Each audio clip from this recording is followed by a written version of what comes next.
আসসালামু আলাইকুম ওয়া রাহমাতুল্লাহ। আলহামদুলিল্লাহ ওয়াসসালাতু ওয়াসসালামু আলা রাসূলিল্লাহ, আম্মা বাদ। যাবতীয় প্রশংসা মহান আল্লাহ তাআলার জন্য, শান্তি বর্ষিত হোক শ্রেষ্ঠ নবী, প্রিয় নবী হযরত মুহাম্মদ সাল্লাল্লাহু আলাইহি সাল্লামের প্রতি। আজ একটি খুবই গুরুত্বপূর্ণ হাদিস বলবো, আমা তৌফিক ইল্লা বিল্লাহ। আনাস রাদিয়াল্লাহু তাআলা আনহু হতে বর্ণিত, তিনি বলেন, রাসূল সাল্লাল্লাহু আলাইহি সাল্লাম বলেছেন, মৃত ব্যক্তির পিছনে তিনটি জিনিস যায়। একজন মৃত ব্যক্তির পিছনে তিনটি জিনিস যায়। এক নম্বর হচ্ছে তার পরিবার পরিজন, দুই নম্বর হচ্ছে তার সম্পদ মালামাল, এবং তিন নম্বর হচ্ছে তার আমল। এই মৃত ব্যক্তির পিছনে যে তিনটি জিনিস যায়, এই তিনটি জিনিস থেকে দুটি জিনিস ফিরে আসে। দুটি জিনিস কী করে ফিরে আসে? এক নম্বর কি?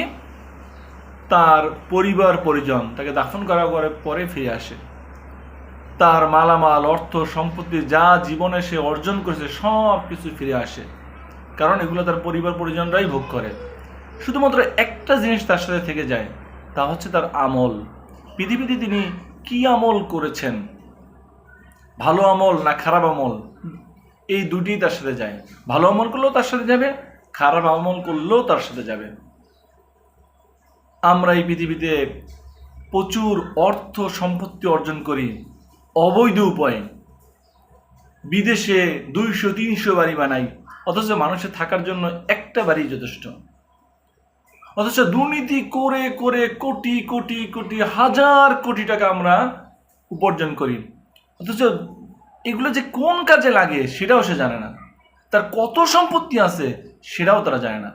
অথচ এই সম্পত্তি, এই অবৈধ সম্পদ বা বৈধ সম্পদই হোক না কেন, সব কিছুই তার মৃত্যুর সাথে সাথে তার পিছন পিছনে হয়তো যাবে, এরপরে সব ফিরে আসবে, শুধুমাত্র তার আমলটা যাবে। কবরে আযাব, ওই অবৈধ সম্পত্তির জন্য যে আযাব হবে, সেটা যদি মানুষ জানতো, তাহলে কেউ এই পৃথিবীতে দুর্নীতি করতো না, কেউ অবৈধ সম্পদের পাহাড় করতো না।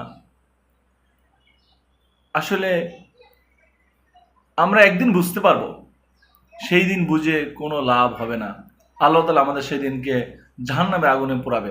এই জন্য সময় থাকতে আমরা এই হাদিসের যে প্রেক্ষাপটে যা রাসূল সাল্লাল্লাহু বলেছেন, সেই অনুযায়ী আমরা আমল করি, যে আমরা এমন আমল করব, এমন সুন্দর আমল করব, যে আমলটা আমাদের সাথে কবরে পর্যন্ত পৌঁছে যাবে এবং আমরা কবরে নাজাত পাবো ইনশাআল্লাহ।